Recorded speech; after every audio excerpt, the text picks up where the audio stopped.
describe the form of it, the direction, and then the strength, all right? Now just looking at this,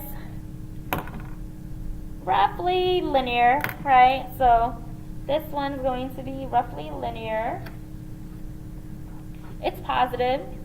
And then I would say moderately strong to strong, and then there are a few outliers, right? It looks like these two are really far away from the rest of the data. So then I would want to mention that, okay? So here's how I would write this form, direction, and strength, and include context in one sentence, okay? So the association between distance and airfare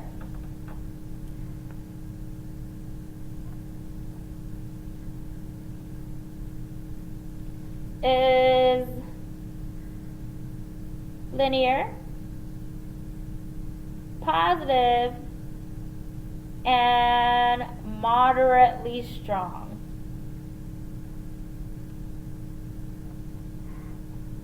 Form, direction, strength, context. Okay?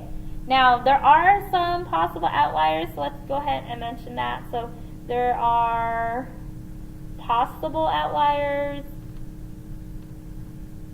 Now these two, right, are the furthest out.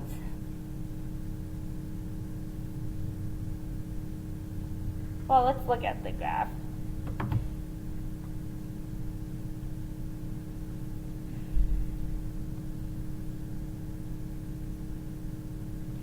Now, I scratched this, okay, because I'm looking at it, it actually doesn't seem to be deviating that far from the line. I think the two that are deviating far from the line are actually these two down here, okay?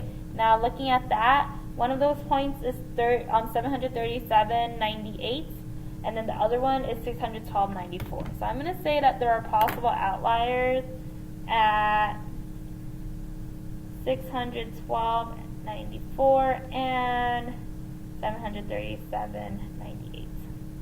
Okay, cool. And then there's that first one. Now the second one is just giving us information, right? And this is information that you can find on the calculator. So I have the mean distance, I have the standard deviation, and then I have airfare, the mean airfare amount, and then the standard deviation of that, and then we have the correlation between the two. So we see the correlation is positive 0.795, right? So we knew it was going to be positive because we saw there was a positive association. And then we said that it was going to be moderately strong. And then this seems to be matching that correlation. And might even take into consideration these two possible outliers, okay? So that just gives us some information. Now, let's go ahead and make sure we know what is what. So this, right, this is the mean distance. Distance is the x variable, so this is x bar. And then this is the standard deviation of x. Airfare is the y variable, so the mean would be y bar, and then this is the standard deviation of y. And then, of course, this is going to be r, right? So we want to be able to look at these numbers and know what they stand for. Now, what I can do now, right, is actually use the formulas to find out what b sub 1 is and what b sub o is by plugging all of this into this equation. And then from there, I'm going to be able to write this out, right? So I did say the calculator can do this, but we also can do this by hand, right? So let's go ahead and start by finding b sub 1. So b sub 1 is equal to the correlation, which is r, 0.795 times the standard deviation of y, which is 59.454, over the standard deviation of x, which is 402.686. Okay, now once you punch that into the calculator, what you are going to be getting is 0.1174. Right, so there is our b sub 1. And then we have our b sub o. Okay, and so let's go ahead and plug in everything that we know. So I'm going to just divide that up. So b sub 0 is equal to y bar. Y bar is 166.917 minus b sub 1. We just found b sub 1. It's right over here. 0.1174 times x bar. X bar is 712.667. Okay, punch that into the calculator, and what you're going to be getting for b sub 0 is 83.25. Okay, now b sub 0 is your y-intercept, b sub 1 is your slope. We now can put this into our equation. And so we are going to say that y hat is equal to b sub o first. So 83.25 plus 0.1174, so b sub 1, which we found here, and then I have my x. Okay, so that's my linear regression line. Now if I'm going to put this in context of the problem, I'm saying that the predicted airfare is going to equal $83.25 plus the slope, which is 1174, times whatever distance you're trying to travel. Okay, so there's our linear equation. Now 4 is asking us to find the equation of the LSR line using the calculator, and do our values agree with the calculations in 3. And then we're going to add this line to our scatter plot, and then find the correlation coefficient and state it below. Okay, so let's go ahead and go back to our list. Oops, go back to our list. So we're at hitting stat, and then we're on edit. Here are our two lists. Okay, now for us to be able to look at for the linear equation, what we're going to do is we're going to go ahead and hit stat, and then turn your move the arrow so that you are now on calculator, and then you're going to go to number 8. See, number 8 says linear regression a plus bx. I'm going to hit that.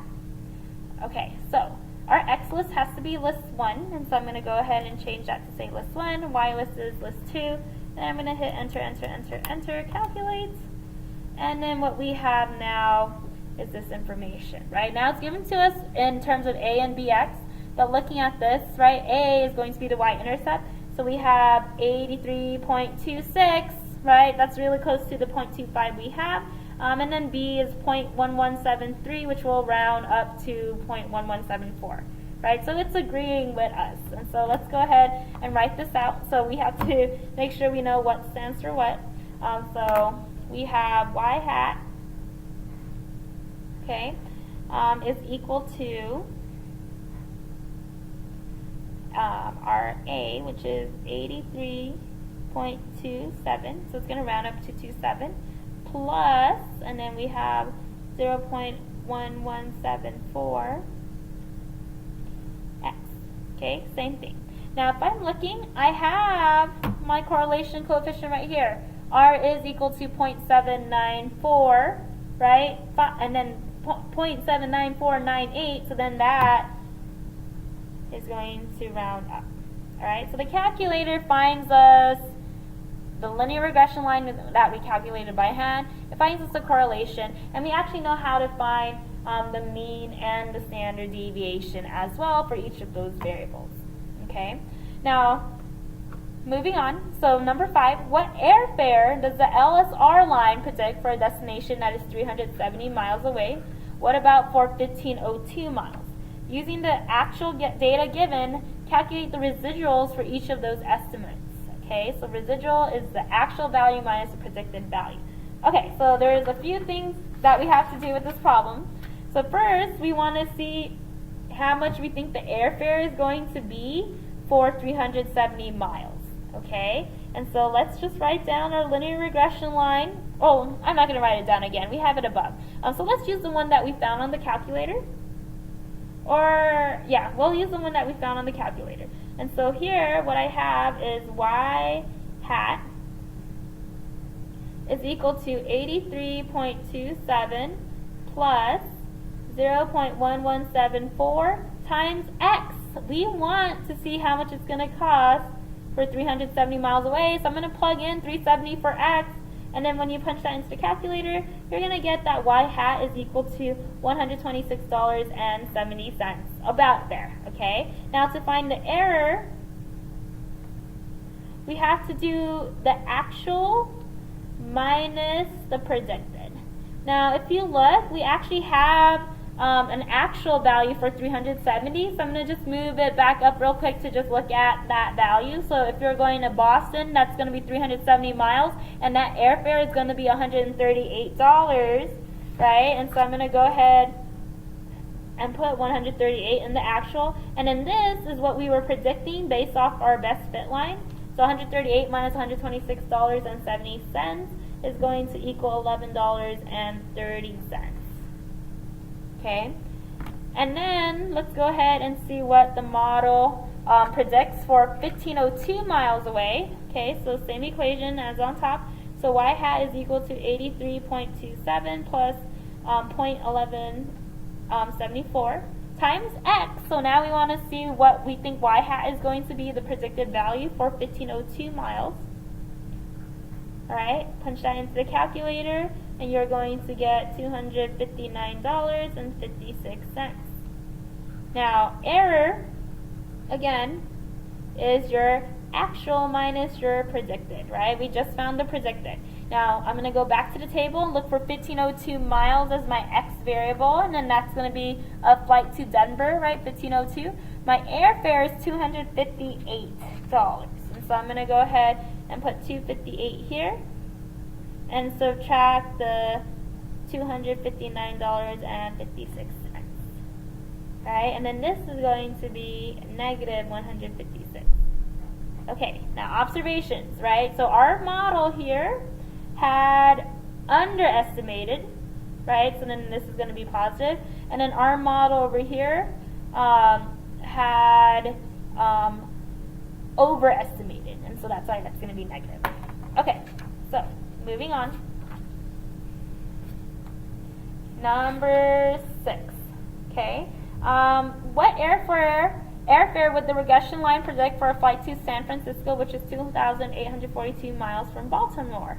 Would you take this prediction as seriously as the ones above? Why or why not? Okay, so 2,842. Let's just go ahead and figure out what that's going to calculate. So we have y hat is equal to $83. Let me just look back at it.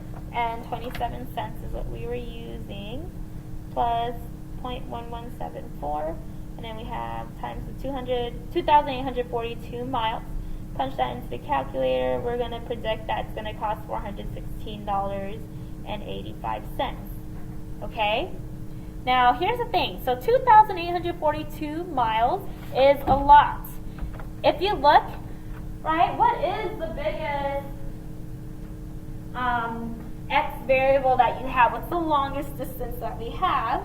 And that, again, was going to Denver, which is 1,502. And so this is a lot more miles, right, the 2,842, and so would we take this prediction as seriously as the ones above? No, we can't, right? This value for x is way above the maximum for x. Okay, so we're going to talk a little bit more about that and explain a little bit more of why we are going to be saying that. Okay, now the actual airfare for San Francisco was actually $198. So that was really, really wrong, this prediction. All right, and so this illustrates the danger of what we call extrapolation. So this is what we'll talk more about. So we cannot predict using values that are outside of your x value. So let's go ahead and figure out what the residual would have been. It's going to be a big one, right? So error is going to equal the actual value minus the predicted value. Okay, and so we have our actual value, they just gave it to us, was $198, minus your predicted value, which is the $416.85 that we just found. And then that is negative $218.85, right? That's way bigger than what we had expected. okay? Okay, so this is actually where I am going to stop for today, and we are going to take a look at number 8, 9, 10, and 11 tomorrow, and then I will post the rest of your notes tomorrow, okay? In terms of homework, so let's just go ahead and get that assigned now. So if you want to get started, you can. So this is going to be officially due on Tuesday of next week. So you have the weekend to work on it. And Tuesday of next week, so that's going to be, so it's the 5th on Friday, 6th, 7th, 8th, the 9th. Okay, so we're going to make this officially due on the 9th. Okay, so make sure you complete this. If you have any questions about the stuff that we went over, then just let me know and then I can answer it in class, okay?